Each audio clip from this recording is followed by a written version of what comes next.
안녕하세요. 이 시간에는 어제 필자의 경매학원에서 학원생들이 응찰하여 낙찰된 물건에 대하여 분석을 해보기로 하겠습니다. 이 물건은 NPL과 관련된 물건으로 NPL에 관련한 여러가지 내용, 그 중에서도 잘못된 NPL 투자자의 문제점을 알아보도록 하겠습니다.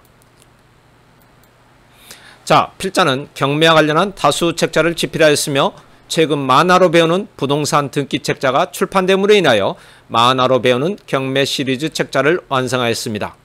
이 모든 책자가 각 서점가에도 배포되었으므로 참고하시길 바라며, 최근 필자가 만화가에게 넘긴 유치권 관련 책자의 사파 작업이 끝났다는 말을 전해드렸습니다. 이제 얼마 지나지 않아 유치권 관련 만화책자도 서점가에서 만나실 수가 있을 겁니다. 자, 필자는 현재 의정부에서 세형 경매 학원을 운영하면서 강의를 하고 있습니다. 강의와 관련해서 많은 분들이 전화로 문의를 하시는데, 학원 등록 여부와 관계없이 한번 들어보시는 것은 언제든 환영하기 때문에 매주 화요일과 목요일 오후 7시부터 9시까지 강의 시간에 맞춰서 방문하여 들어보실 수 있다는 말씀을 드립니다. 매 강의는 강의 교재로 1시간 내지 1시간 20분 정도를 강의를 하고, 나머지 시간은 현재 경매가 진행되고 있는 물건을 8건에서 10건 정도를 분석해드리고 있습니다. 또한 필자는 현재의 코로나19로 인한 대면 강의의 어려움을 타개하고자 비대면 강의를 준비하고 있는데, 이와 같은 시스템이 완성되면은 옹골에 계신 분들도 편하게 강의를 수강할 수 있을 것으로 기대가 됩니다. 자, 이 시간에 말씀드릴 물건은 대전지방법원 천안지원 2019 타경 11,028호 물건입니다. 이 물건은 천안 IC에서 5분 거리에 있는 물건이라 수도권으로의 이동이 아주 편리한 지역에 위치하고 있습니다. 이 물건의 주의사항을 보면은 법정지상권과 일부 맹지, 농지 취득 자격증명이 있습니다.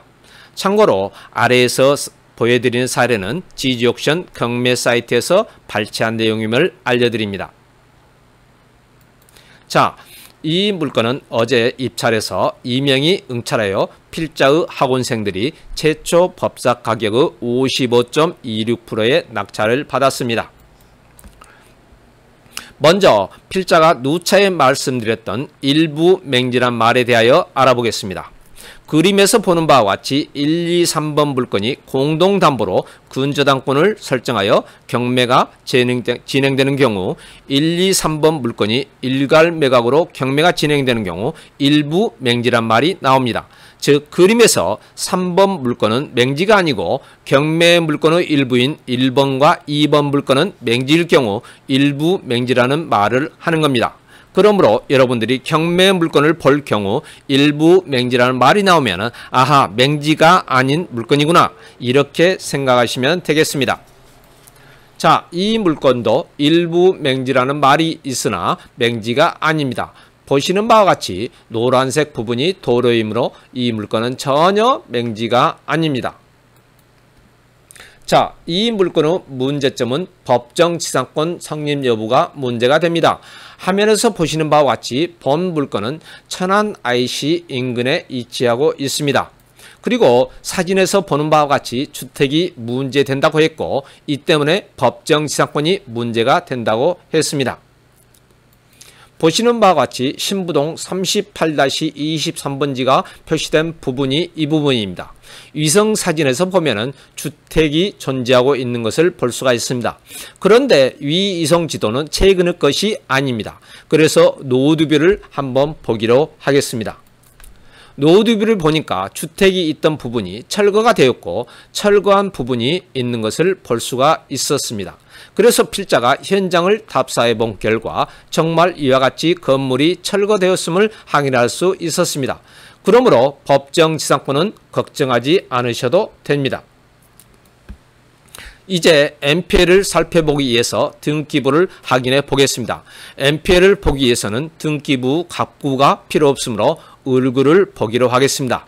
을구 5번을 보면 최초로 후포수협에서 16억 9천만 원의 근저당권을 설정을 했고 2019년 8월 23일 이 물건의 경매가 개시되고 난 이후인 2019년 11월 29일 주식회사 우드랜드 자산관리 대부에서 MPL로 근저당권을 이전했고 즉 MPL로 근저당권을 매입했다는 겁니다. 그리고 당일에 JB 우리캐피탈 주식회사에서 이 MPL 채권을 담보로 질권을 설정했습니다. 이를 보통 질권 대출이라고 하는데 매입한 금액의 90% 정도까지 대출을 해줍니다. 그러므로 MPL로 16억 9천만 원의 근저당권을 10억 원에 매입했다고 하면 9억 원 정도의 금액을 질권 대출을 받을 수가 있는 겁니다. 질권 대출은 1, 2금융권에서는 잘 취급을 하지 않고 저축은행 등에서 해주기 때문에 금리는 7에서 8%까지 받을 정도로 고금리입니다. 계속해서 이 소유자는 근저당권을 여러 차례 설정을 했습니다. 그런데 필자는 이 경매 물건에 입찰하기 전에 무조건 MPL로 매입을 한 채권자가 경매에 임할 것으로 생각했습니다. 그래서 미리 경매에 참여하기 전에 MPL로 매입한 사람이 응찰하면 우린 무조건 진다고 했습니다. 왜냐하면 MPL로 매입을 한 사람은 채권 최고액으로 응찰을 해도 즉 자기가 배당받을 금액까지 응찰을 해도 되기 때문입니다.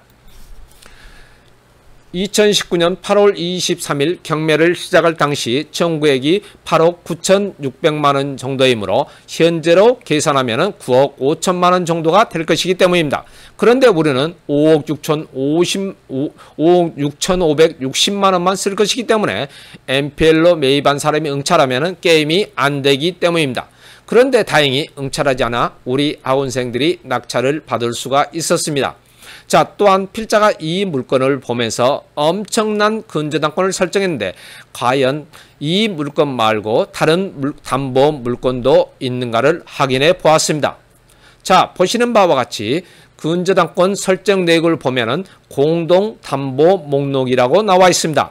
이 문구는 근저당권을 설정할 때 이 한 필지가 아닌 다른 필지와 공동으로 해서 근저당권을 설정했다는 내용입니다. 이런 공동 담보 목록은 등기부의 맨 뒤쪽에 나와 있습니다. 그래서 필자가 확인을 해보았습니다. 그러나 경매에 나온 필지 외의 물건은 없었습니다. 그러므로 필자의 학원생들이 5억 6,560만 원에 응찰하였으므로 MPL로 매입한 사람도 50%도 배당을 받을 수 없는데 후순위 채권자들은 한 푼도 배당을 받을 수가 없습니다. 자, 이런 등기 내용을 필자가 하는 방식으로 표기를 해봤습니다. 여기에서 보면은 MPL로 매입을 한 우드랜드 자산관리 대부는 물론 이를 담보로 근질권 대출을 한 JB 우리캐피탈도 엄청난 손해를 볼 것이고 이후에 근저당권을 설정한 사람들은 한 푼도 배당을 받을 수가 없는 것을 볼 수가 있습니다. 자, 경매 법원에서 낙찰을 받으면 이렇게 영수증을 발행을 해줍니다.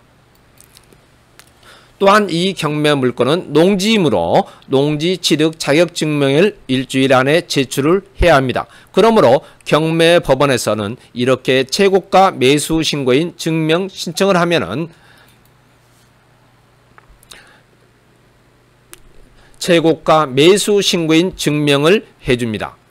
그러면은 이 증명서를 가지고 해당 행정기관에 가면은 됩니다. 참고로 여기에서 농지취득 자격증명 신청서를 하나를 보기로 하겠습니다. 세대별 합산 농지가 1000평방미터 이하이면 이렇게 농지취득 자격증명 신청서만 제출하면 되고 이틀 이내에 발급을 해줍니다. 그러나 세대별 합산 농지가 1000평방미터 이상이 되면 이렇게 농업경영계획서를 제출을 해야 하며 4일 이내에 발급을 해줍니다. 그러면 농지증을 발급받아 해당 경매에 제출하면 됩니다. 자, 오늘 이 시간에는 대전지방법원 천안지원 2019 타경 11,028호를 통하여 MPL과 관련한 내용을 살펴보았습니다. 자, 이제 방송을 마치기 전에 여러분들이 방송을 원하시는 내용이나 주제 또는 사건 번호를 올려주시면 가능하면 방송을 해드리겠고 이렇게 올리기 전에 구독과 좋아요를 꾹 눌러주시길 바랍니다. 또한 필자가 강의하고 있는 의정부 세영경매학원에 들리실 기회가 된다면 실제 강의를 한번 들어보시는 것도 환영합니다. 자, 이상으로 마치겠습니다. 감사합니다.